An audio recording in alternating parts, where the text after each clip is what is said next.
Olá, caríssimos alunos e alunas da Rede LFG. Sejam bem-vindos a esta maratona de Direito Administrativo para você que pretende realizar o 36º Exame da Ordem. Nós trabalharemos nesta aula a respeito de temas que são recorrentes na sua prova.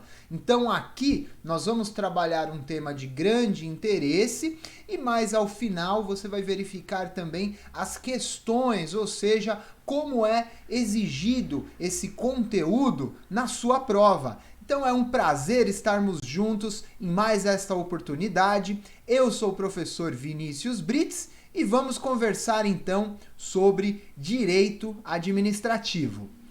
Você sabe me dizer quais são os temas mais recorrentes no exame da ordem? Nós trouxemos aqui para vocês, caríssimos alunos e alunas, os assuntos que são mais exigidos na sua prova, que nós entendemos como os mais importantes para os seus estudos. Em primeiro lugar, você está vendo aqui no nosso material o conteúdo de servidores públicos, a famosa Lei 8.112 de 1990. Também a organização da administração pública, a intervenção do Estado na propriedade, os contratos administrativos, responsabilidade civil do Estado e licitação. Esses são os temas mais recorrentes. Sugerimos que você inicie os seus estudos por esses temas ou nas suas revisões que foque nestes conteúdos. Hoje nós vamos trabalhar aqui nessa maratona, para você que não pode perder tempo, a Lei 8.112 de 1990. Então trouxemos aqui na tela para você as formas de provimento ao cargo público. Então existem algumas formas que estão previstas na Lei 8.112. A primeira delas é a nomeação. A nomeação ela é feita para os cargos efetivos ou ainda, que a gente conhece como cargos de carreira, que é aquele, para você que pretende realizar depois um concurso público, é aquele em que o candidato é aprovado no certame do concurso público e ele vai passar a integrar os quadros da administração pública. Ele vai adquirir estabilidade depois de um tempo, veremos esse conteúdo ainda nessa aula, tá bom? Então, a forma de nomeação para um cargo efetivo. Pode ser também feita a nomeação para um cargo em comissão, que são os famosos cargos de confiança. Então, é muito comum, especialmente lá no legislativo, vereadores, deputados, terem seus assessores. Esse é um exemplo típico para um cargo de comissão. Além da nomeação, nós estamos vendo aqui a promoção. A promoção é uma forma de provimento para os cargos de carreira, ou efetivo. E aí, leva-se em consideração os cargos sucessivos e ascendentes. Ou seja, ele entra, por exemplo, num auditor da Receita Federal em determinado nível, nível 3, aí ele vai passando depois para o nível 2, nível 1, até ele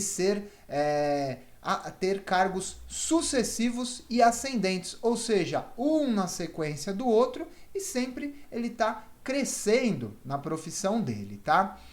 Além disso, o servidor, a servidora, ele pode ter um provimento por meio da readaptação.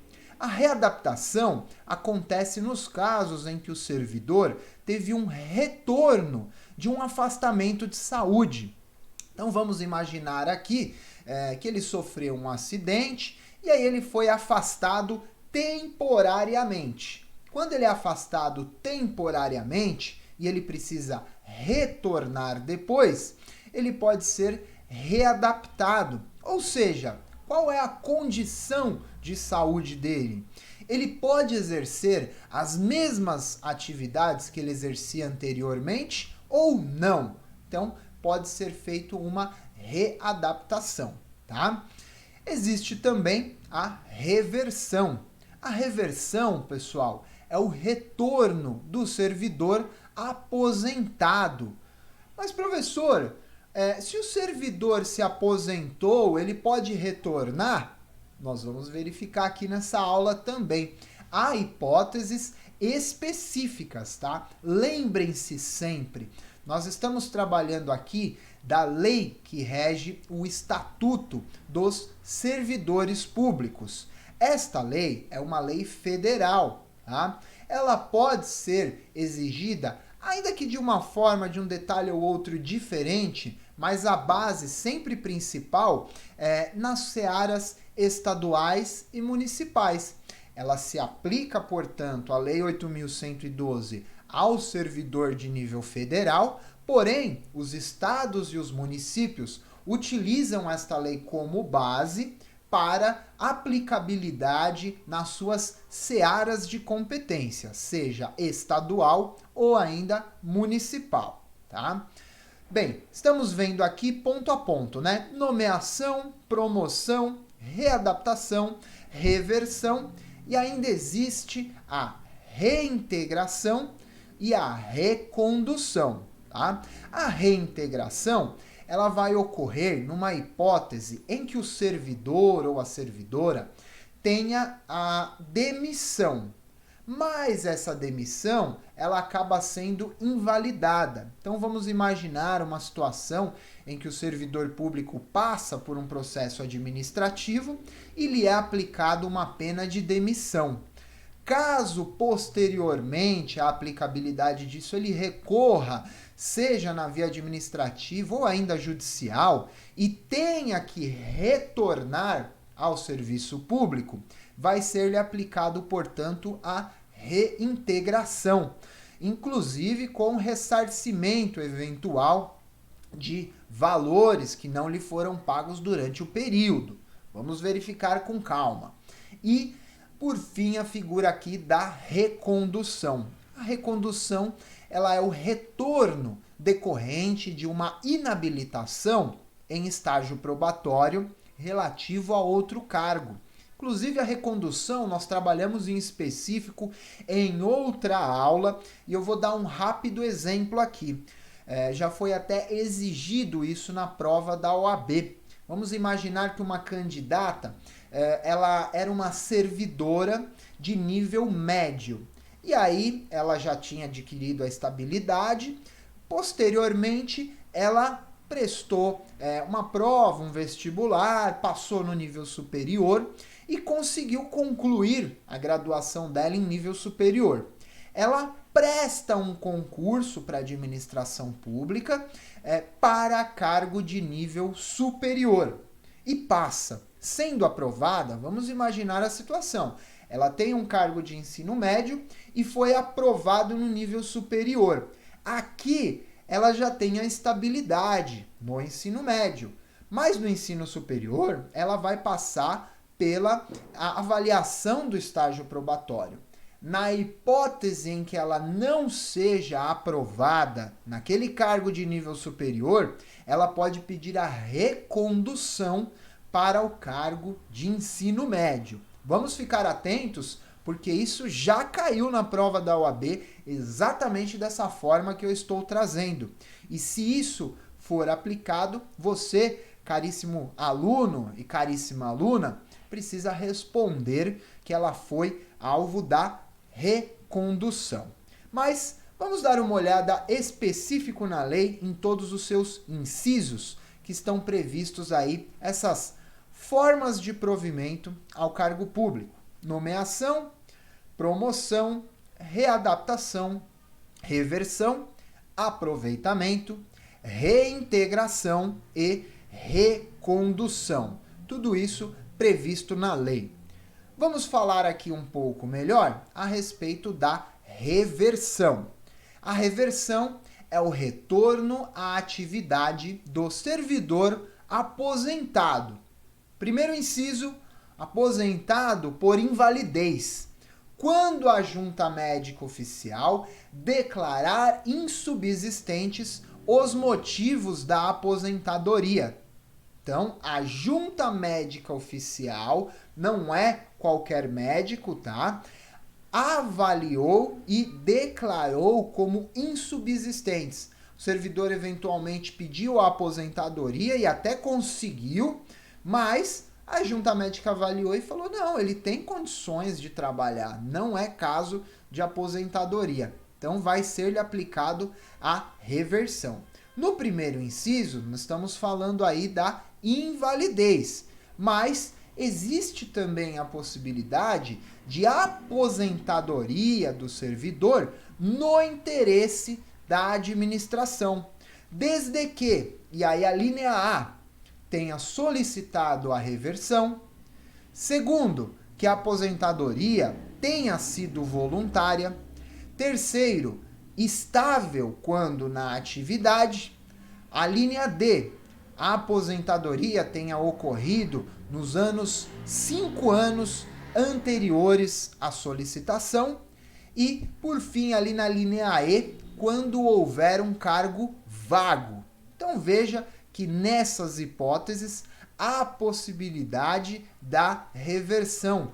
Nunca se esqueça, caríssimo aluno e aluna, tudo que for feito na administração pública precisa estar previsto aonde? Na lei. Tá? Não adianta um servidor inventar moda, não adianta a administração fugir do princípio da legalidade. Se está previsto na lei, tem que ser aplicado, tem que ser feito pela administração pública, tá bom?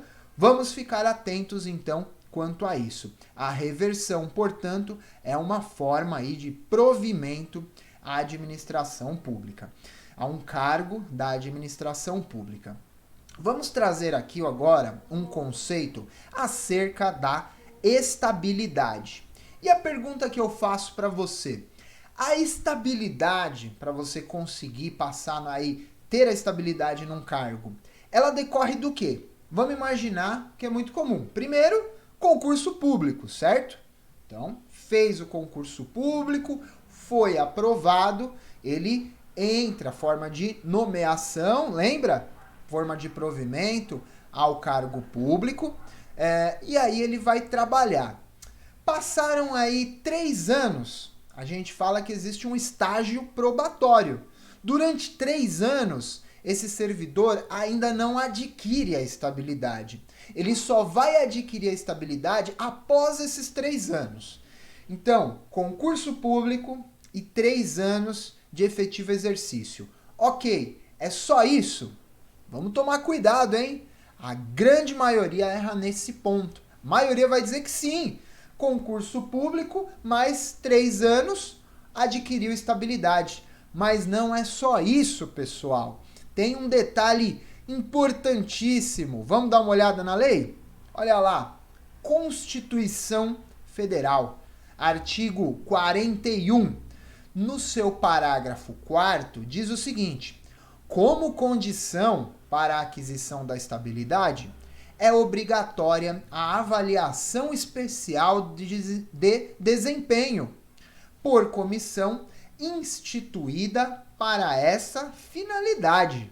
Então veja, lá onde o servidor estiver prestando o serviço dele, ao final dos 3 anos, ele vai ser submetido a uma avaliação de desempenho. E o que ele fez nesse período? Tá bacana? Tá tudo certo? A comissão vai falar: legal, pode dar estabilidade para ele, a gente quer esse servidor, essa servidora aqui conosco. Agora vamos imaginar que durante esses 3 anos, apesar dele ter passado num concurso público, ele não teve um bom desempenho, não se esforçou, não se dedicou. Veja, nesse caso, a comissão pode dar uma avaliação negativa.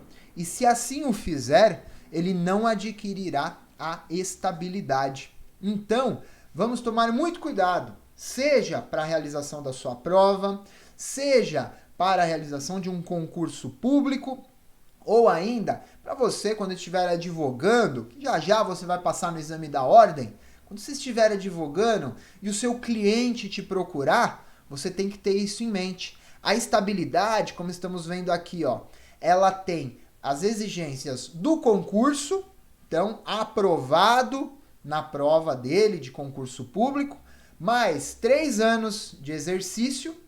E é só isso? Não! Também é preciso avaliação especial de desempenho, uma avaliação positiva, tá? Essa avaliação tem que ser instituída por uma comissão específica para essa finalidade. E aí, conseguiu acompanhar? Conseguiu compreender bem? Não podemos deixar passar em branco, hein? Vamos dar uma olhada aqui numa outra forma de provimento aí, uma forma que está prevista na 8.112, que é a remoção.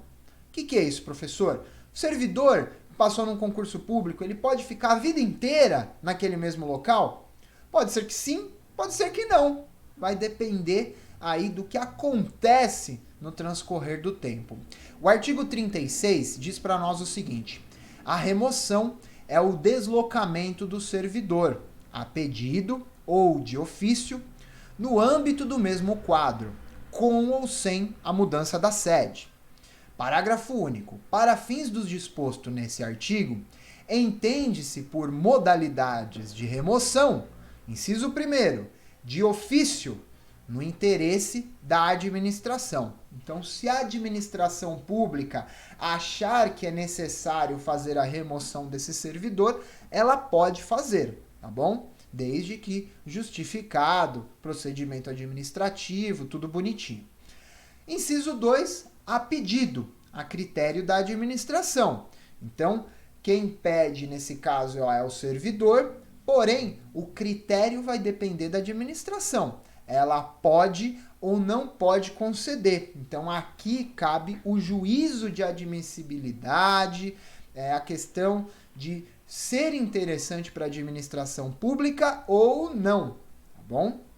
E o terceiro inciso, que eu diria também que é um dos mais importantes, a pedido do servidor, vai para uma outra localidade e independente da administração. Mas por que independente? Existem casos específicos. Vamos dar uma olhada? Primeiro, na linha A, para acompanhar um cônjuge ou um companheiro que também seja servidor público civil ou militar de qualquer dos poderes da União, dos estados, do Distrito Federal, que foi deslocado no interesse da administração. Então veja, eu servidor, casado com outra pessoa que também seja servidora, e aí meu cônjuge, seja o marido, a mulher, o que for, foi transferido. Foi transferido para outra localidade a pedido da administração. Quem pediu, portanto, foi a administração. Eu vou ficar sozinho? Não dá. Minha família foi dividida e não foi interesse meu. Foi interesse da administração. Então, por favor, administração, já que transferiu a minha esposa, eu quero a minha transferência também. Veja, não cabe nem juízo de admissibilidade aqui. A lei está dizendo, se o meu cônjuge for separado e ir para outro local no interesse da administração, eu posso ir também. E aí eu peço, não cabe nem critério nenhum, vai ter que conceder a administração pública, tá? A linha B2, né, aqui o segundo ponto, é por motivo de saúde do servidor, do cônjuge, companheiro ou dependente, que viva às suas expensas, ou seja, eu que banco, e que conste no seu assentamento funcional. Não adianta não constar lá nada e depois dizer, não, eu tenho um filho aqui, aonde? Você não informou antes, tem que informar. Condicionado à comprovação da junta médica oficial. Então veja, temos uma condicionante neste caso. Não basta estar doente, mesmo que tenha a avaliação, um laudo médico, eu preciso passar para a junta médica oficial. Aí a junta médica oficial da administração, concordando, aí sim pode transferir. Vamos dar uma olhada aí na linha C? Em virtude de um processo seletivo promovido na hipótese em que o número de interessados for maior ao número de vagas, de acordo com as normas pré-estabelecidas pelo órgão ou a entidade em que eles estejam lotados. Então, se eu prestei um concurso ali, lembra a questão lá da promoção? E aí tem mais interessados do que o número de vaga, show, passei. Se eu passei, eu posso sim pedir essa remoção para uma outra localidade. Então veja, sempre previsto na lei. Tem que estar previsto. Tá aí a 8.112,90. Se você estiver advogando, por exemplo, para um servidor estadual ou municipal, dá uma olhada na lei específica dele, mas pode ter quase certeza que vai ter esse instituto também da mesma forma, tá? Bom, trouxemos aqui então uma questão importante. Essa daqui, pessoal, caiu no 32º exame, tá? Alguns exames atrás. E a narrativa nos diz o seguinte, do enunciado. Roberto é um servidor do Poder Executivo Federal há 17 anos. Infelizmente, ele envolveu-se em um acidente automobilístico que o deixou com severas limitações cognitivas e motoras. Em razão disso, ele foi aposentado por invalidez.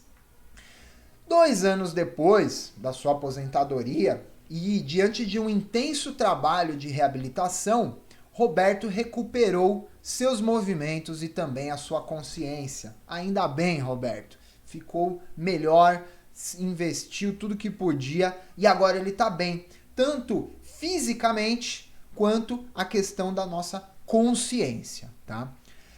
Vamos imaginar que o Roberto procura você, caríssimo colega, advogado e advogada. E aí, na qualidade de advogado consultado, vamos responder a 2 itens. Primeiro, supondo que o Roberto tivesse direito ao auxílio alimentação, lá no cargo dele. Tá tudo bonitinho no Olerite, ele recebia na ativa.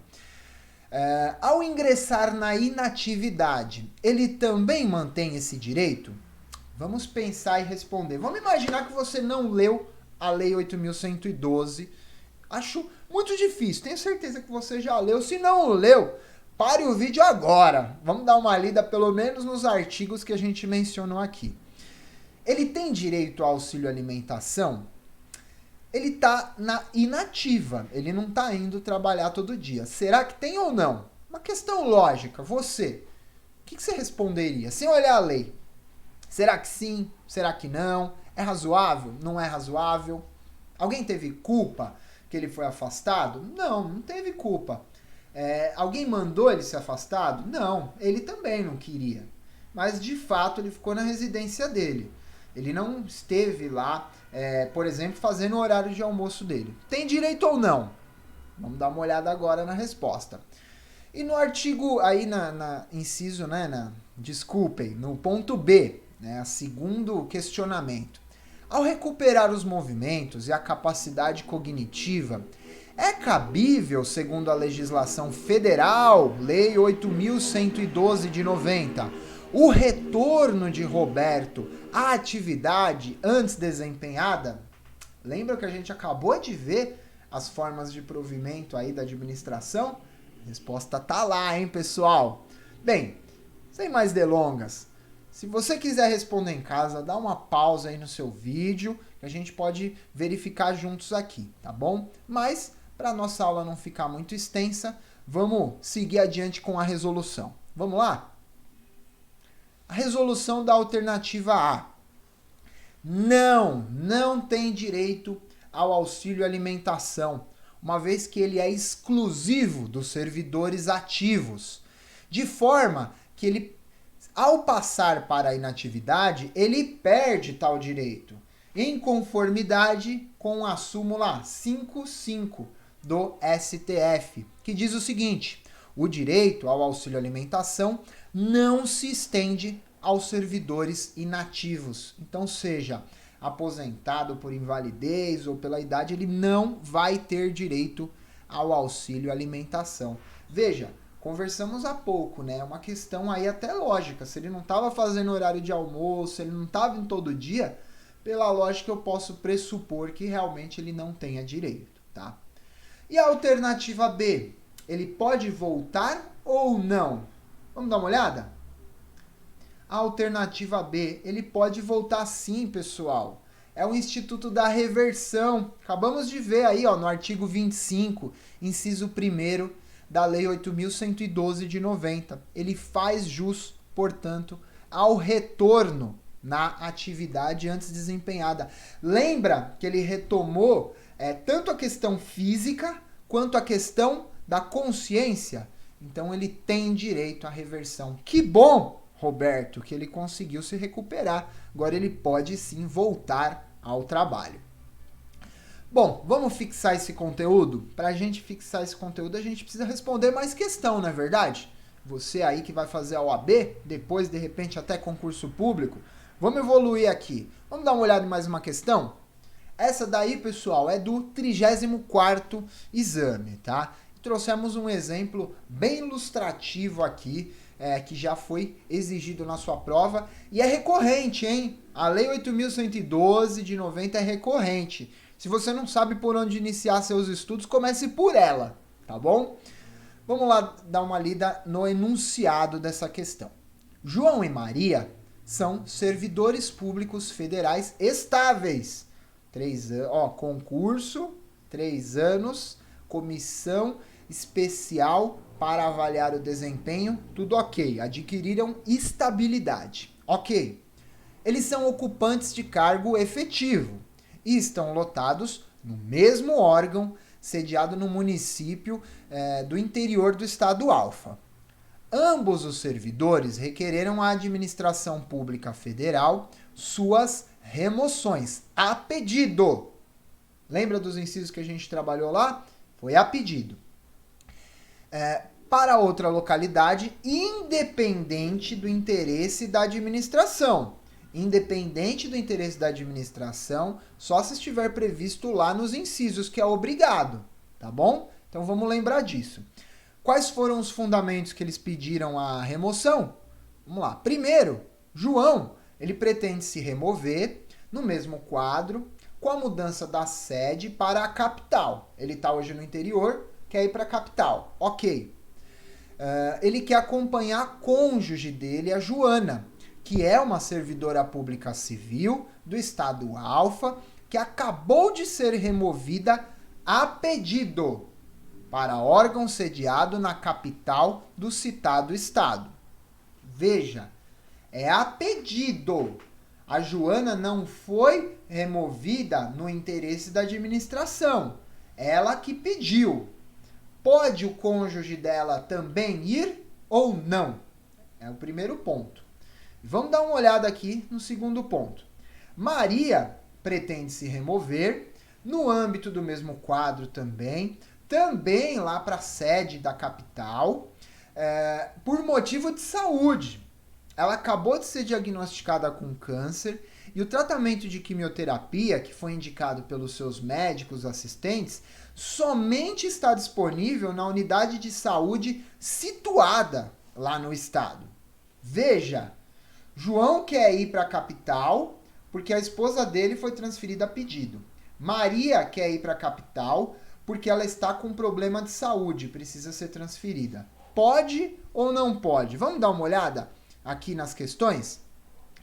A administração pública federal indeferiu ambos os requerimentos. Então, a administração negou para não desfalcar os recursos humanos do órgão de origem. Então, ela falou, não, eu estou negando e o motivo que eu dou é esse. Pessoal, vamos lembrar, é importante. Eles pediram a transferência independente do interesse da administração. Ela negou e deu um motivo. Será que está certo? Será que não está? Bem, João e a Maria procurou você, caríssimo aluno e aluna. Você é o advogado, você é a advogada. Pode ou não pode acontecer isso aí? Levando em consideração os fatos narrados, responda aos itens a seguir. A. João possui o direito subjetivo à remoção pretendida? E B. Maria tem direito à remoção pleiteada? A decisão da Administração Pública Federal acerca do requerimento de Maria constitui um ato discricionário? Ou seja, a administração pode justificar e decidir ou não, ela é obrigada? Bom, se você acompanhou o início da aula, está acompanhando desde o começo, com certeza você já vai responder na lata essas duas. Vamos dar uma olhada então nas respostas? A. João não possui o direito subjetivo à remoção a pedido, pois tal tipo de remoção para acompanhar o cônjuge exige que este tenha sido deslocado no interesse da administração pública e não a seu pedido, como fez a Joana. Então, pessoal, tá lá, artigo 36, parágrafo único, caça lá no inciso 3º, a linha A, Lei 8.112. João não tem direito a essa remoção. Mas e a Maria? Maria que estava falando, que está tratando da saúde, pode, não pode, é ato discricionário, não é? Tá aí a resposta. B. Maria tem direito subjetivo à remoção pleiteada. Condicionado, lembram-se da condicionante? Condicionado à comprovação da sua situação de saúde por junta médica oficial, conforme dispõe o artigo 36, parágrafo único, inciso 3º, na linha B da Lei 8.112. Lembrando ainda que o indeferimento do pleito de Maria é ilegal, sob o argumento de que a administração não deve desfalcar os seus recursos humanos lotados no órgão de origem, pois não se trata de um órgão, de um ato administrativo discricionário, mas sim vinculado ao quê? À lei, a 8.112 de 90, artigo 36, inciso 3, a linha B. Está, sim, vinculado a isso. Não cabe juízo de discricionariedade. Posso, não posso, quero, não quero. Administração, neste caso, você deve. Não quer, mas deve fazer.